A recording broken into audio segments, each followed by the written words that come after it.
गरीबी बहुत बड़ी आ गई सुदामा जी के जीवन में। इतनी बड़ी गरीबी, इतनी बड़ी गरीबी, सुदामा जी की झोपड़ी सब टूट फूट गई है। भगवान की कृपा थी कि बहुत बड़ी गरीबी आ गई। बर्तन सही सलामत नहीं, बिस्तर नहीं, अरे बहुत बड़ी गरीबी आ गई सुदामा जी के जीवन में। लेकिन श्री सुदामा जी बिल्कुल शांत हैं, प्रशांतात्मा जितेन्द्रियः। और इन्हीं सुदामा जी की धर्म पत्नी हैं। पतिव्रता पतिं प्राह म्लायता वदनेन सा दरिद्रासीदमाना सा वेपमानाभिगम्य च।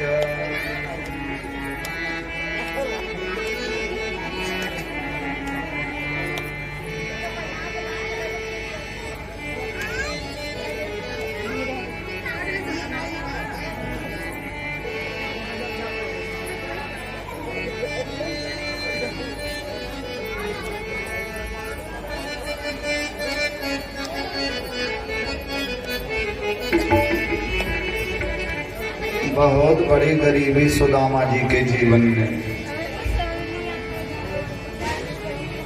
बहुत बड़ी गरीबी।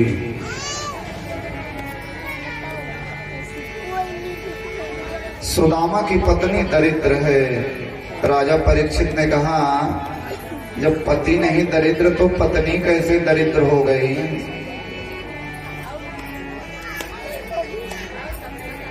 क्योंकि वैदिक काल के ऋषियों ने स्त्रियों को बहुत बड़ा आरक्षण दिया था, बहुत बड़ा आरक्षण, बहुत बड़ा सम्मान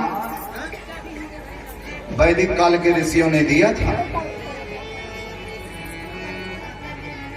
आज के तथाकथित समाज सुधारक लोग दे नहीं सकते हैं नारी को सम्मान जो वैदिक काल के ऋषियों ने दिया था। इंजीनियर के साथ विवाह हुआ तो हो गई इंजीनियराइन, डॉक्टर के साथ विवाह हुआ तो हो गई डॉक्टराइन, पंडित के साथ विवाह हुआ तो हो गई पंडिताइन। कितना बड़ा आरक्षण ऋषियों ने दिया था। दूबे की बेटी तिवारी के यहाँ ब्याही गई तो हो गई तिवराइन, पांडे की बेटी शुक्ल के यहाँ ब्याही गई हो गई शुक्लाइन। बहुत बड़ा आरक्षण वैदिक काल के ऋषियों ने इन नारियों को दिया था। इसीलिए तो कश्यप जी महाराज कहते हैं, हे गेहेश्वरी। वस्तुतः देखा जाए तो नारी जो होती है, नारी एक घर की मालकिन होती है। गेहेश्वरी घर के ड्योढ़ी के अंदर की मालकिन नारी होती है। वो तो पुरुष को आदेश करती है ना, ए जी हल्दी ले आना है, नमक ले आना है, तेल ले आना है, मिर्चा ले आना है, बच्चों के फीस की व्यवस्था करनी है, कॉपी की व्यवस्था करनी है, बच्चों के कपड़ों की व्यवस्था करनी है, ये करना है, वो करना है, ये आदेश करती है, मालकिन है।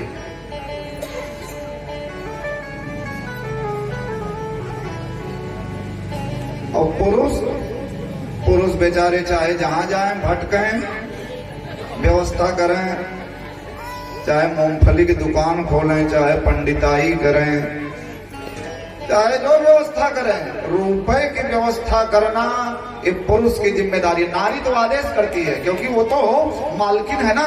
इसीलिए वैदिक काल के ऋषि ने, जो वैदिक काल की हवन होती है, वैदिक काल की हवन में विवाह के समय ही मदीय चित्तम गतम न चित्तम सदा मदाज्ञा परिपालनंच। विवाह के समय में वो जो वैदिक मंत्र पढ़ा जाता है, स्त्री और पुरुष ये दो नहीं होते हैं, वो एक हो जाते हैं। इसीलिए तो कहते हैं ना महाराज हमारी अर्धांगिनी है। अर्धांगिनी मीन्स हमारा आधा अंग। हाँ हाँ, तो वैदिक काल के ऋषि जब हवन करते हैं तो ग्रंथ बंधन होता है। यज्ञ में, पूजा में, पाठ में श्रीमती का अधिकार दाहिनी तरफ है।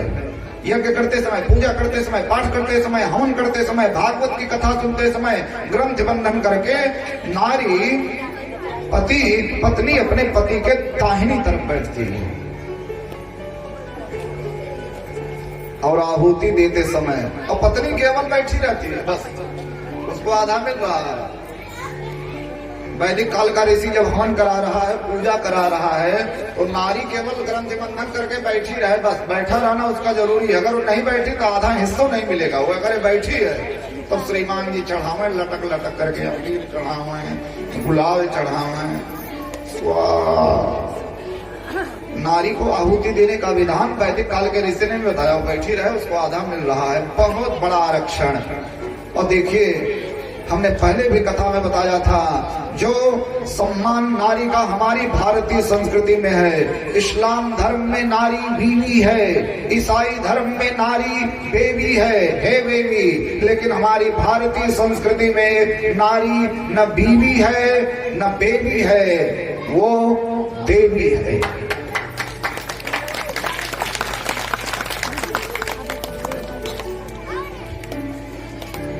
हाँ हाँ, वो देवी है।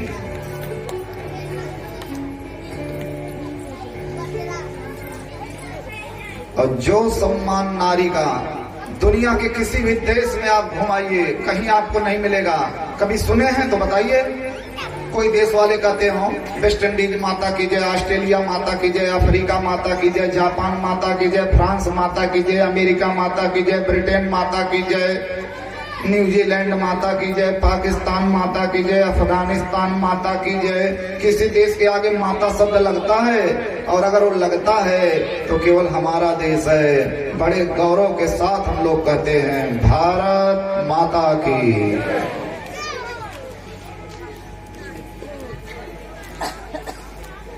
इतना बड़ा आरक्षण वैदिक काल के ऋषियों ने दिया था।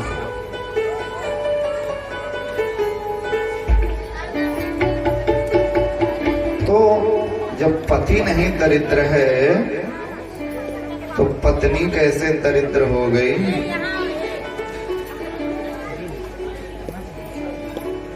दरिद्रासीद मानासा वेपमानाभिगम्य च।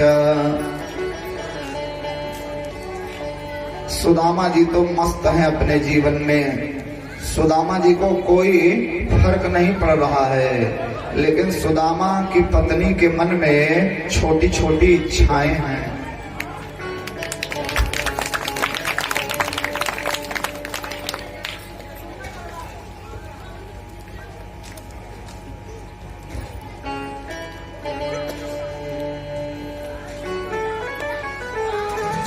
सुंदर मकान की इच्छा, बच्चों के लिए सुंदर कपड़ों की इच्छा, बढ़िया बढ़िया भोजन बनाने की, ठाकुर जी को भोग लगाने की इच्छा। ये जो सांसारिक इच्छाएं सुदामा की पत्नी के मन में नहीं है और सुदामा के मन में है। और ये इच्छाएं ही तो दरिद्रता है। जितना ही संसार में हम अपनी इच्छा को बढ़ाते जाएंगे,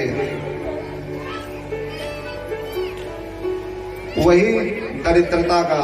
इच्छाओं का कोई अंत थोड़ी है।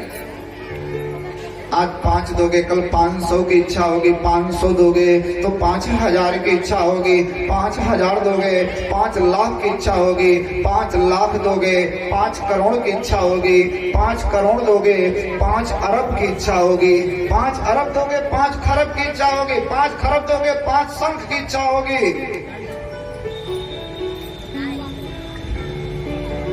इच्छाओं का कोई अंत नहीं है।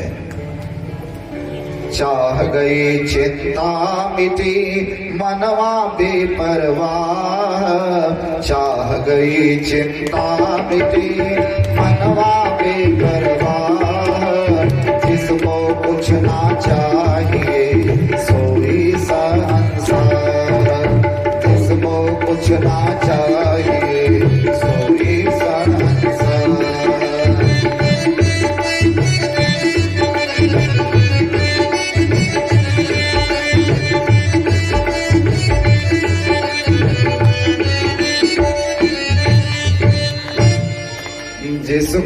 कुछ ना चाहिए सोई शहंशाह।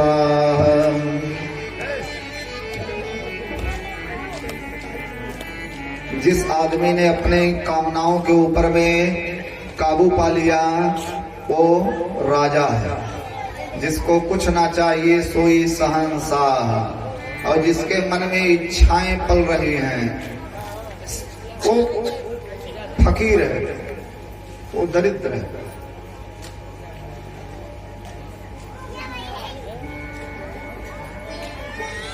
₹10,000 वेतन मिल रहा है तब हे भगवान, 50,000 मिल रहा है तब भगवान हमारे पर कृपा नहीं कर रहे। 1 लाख वेतन है तब भी रो रहे हैं। हम तो देखे हैं समाज में जिसका 1.5 लाख है वो भी चिंतित, बड़ी टेंशन है। इच्छाओं के पर काबू पाइए। इच्छाएं किसी की पूरी नहीं हुई बंधुओं, किसी की नहीं हुई। वो जो भगवान है ना, भगवान आवश्यकताओं की पूर्ति सबकी करते हैं भगवान। और इच्छाएं तो बादशाह की भी नहीं पूरी हुई।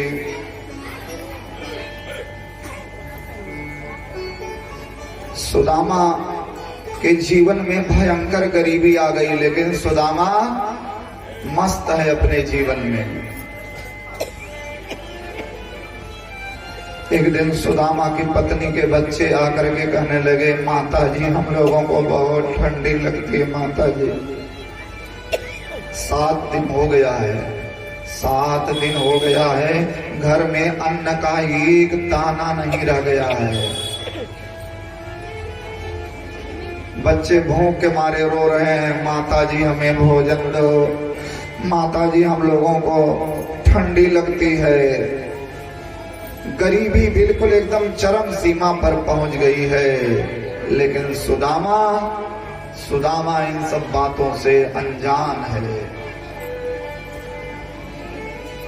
एक दिन एक भिक्षुक दरवाजे पर आ गया, भिक्षाम देहि। भिक्षुक ने कहा, बेटी भिक्षा दे दो।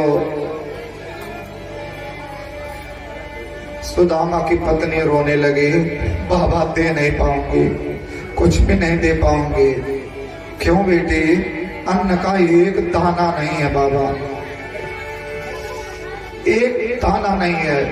हम लोग स्वयं के खाने के मोहताज हैं।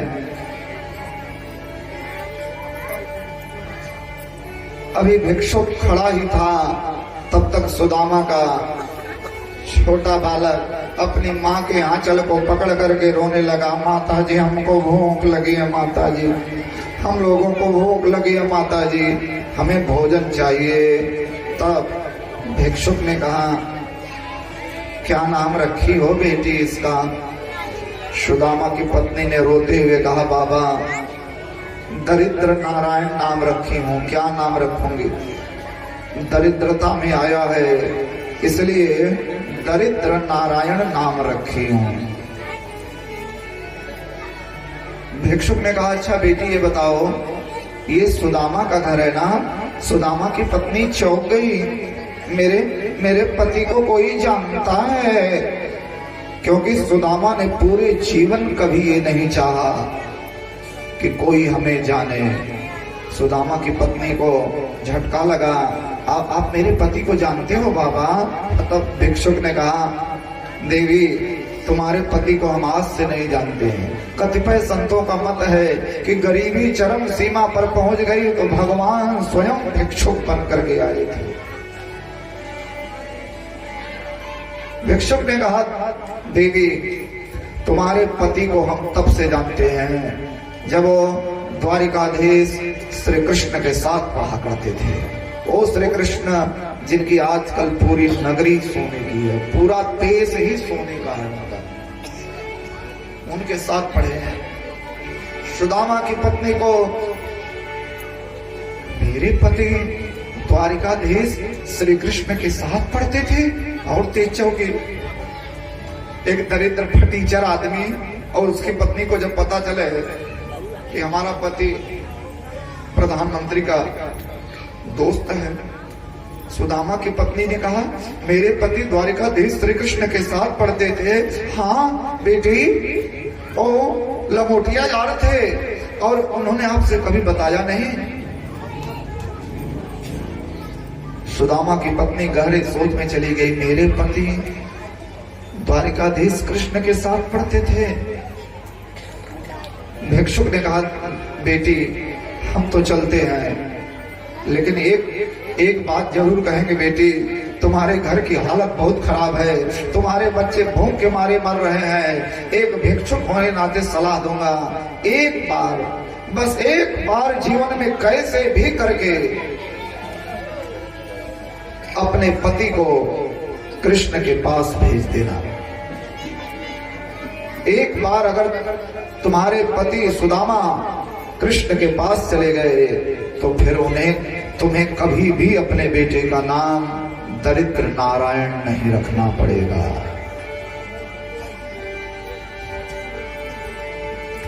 भिक्षुक चला गया, सुदामा की पत्नी गई और सुदामा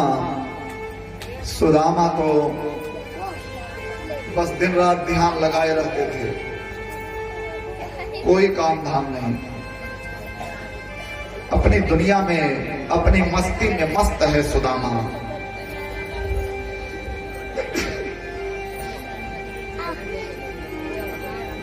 भाव से बोलिए जय श्री कृष्ण। बस सुदामा तो सुबह शाम एक ही रट लगाए रहता है, गोविंद मेरो है, गोपाल मेरो है, गोविंद मेरो है, गोपाल मेरो है।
सुदामा की पत्नी गई, सुदामा का पैर पकड़ करके रोने लगी, आंसू की 2 बूंद पैर पर गिरी। सुदामा की आंख खुली, ध्यान में तल्लीन था, देवी तुम रो रही हो।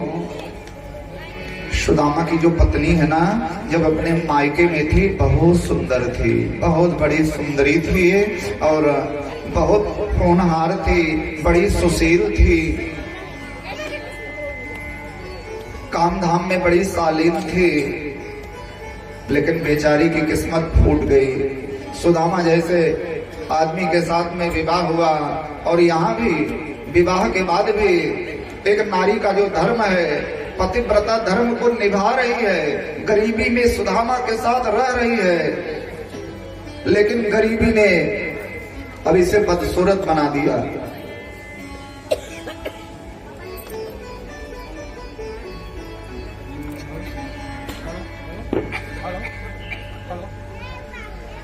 बोलिए बाबा बर्फानी की जय, श्री पांडे जी की। Hello hello hello.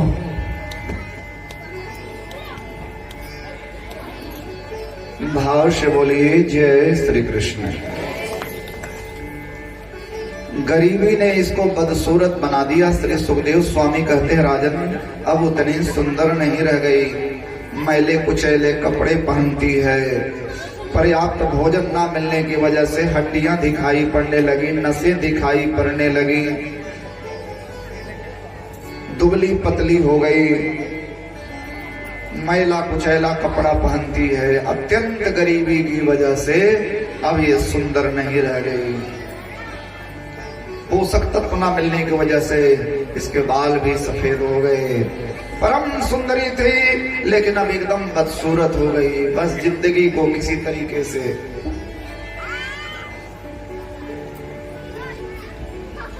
कहते हैं ना, जी नहीं रहा हूं, सांसें गिन रहा हूं।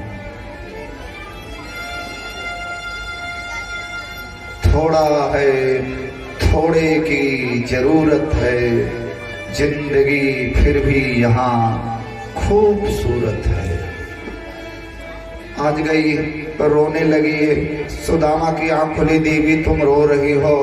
तब उसने कहा ये जी बच्चे, ठंडी आ रही है, बच्चे ठिठुर रहे हैं। बच्चे कहते हैं माता जी कपड़ों की व्यवस्था करो। मैं कहाँ से कपड़ों की व्यवस्था करूं? बच्चे भूख के मारे मर रहे हैं, घर में अन्न का एक दाना नहीं है। तब सुदामा ने कहा देवी आज तुमने भी धैर्य छोड़ दिया?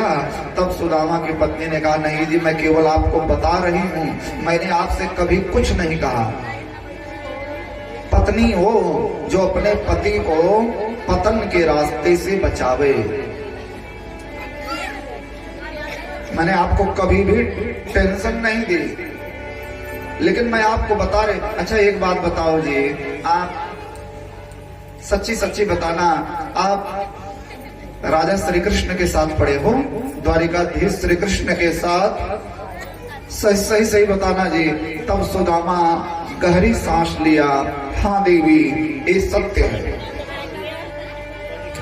द्वारिकाधीश श्री कृष्ण के साथ मैं पढ़ा हूं। सुदामा को याद आ गया अपनी बचपन की दोस्ती, मेरे साथ पढ़ता था, हम लोग एक साथ रहते थे, एक साथ खेलते थे। क्या हुआ? आज अगर वो अपनी दुनिया का राजा है तो हम भी तो किसी राजा से कम नहीं। अरे जिसके मन में कोई इच्छा ही नहीं है वो अपने आप में राजा ही है। कहे भैया सूरदास कितनी रात? कहे महाराज हमारे लिए दिन रात सब बराबर ही है। जब आँख ही नहीं है तो क्या दिन क्या रात?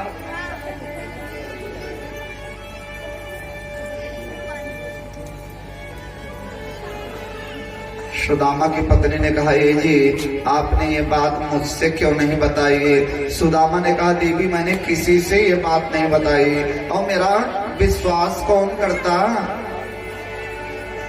मैं फटीचर और समाज वालों से कहूं कि राजा श्री कृष्ण हमारे दोस्त हैं, कौन विश्वास करता देवी? छछुंदर के सर पर न सोए चमेली, कहाँ राजा भोज कहाँ गंगो तेली। सुदामा की पत्नी ने कहा ये जी कृष्ण जैसे दोस्त से मिलने की आपकी इच्छा नहीं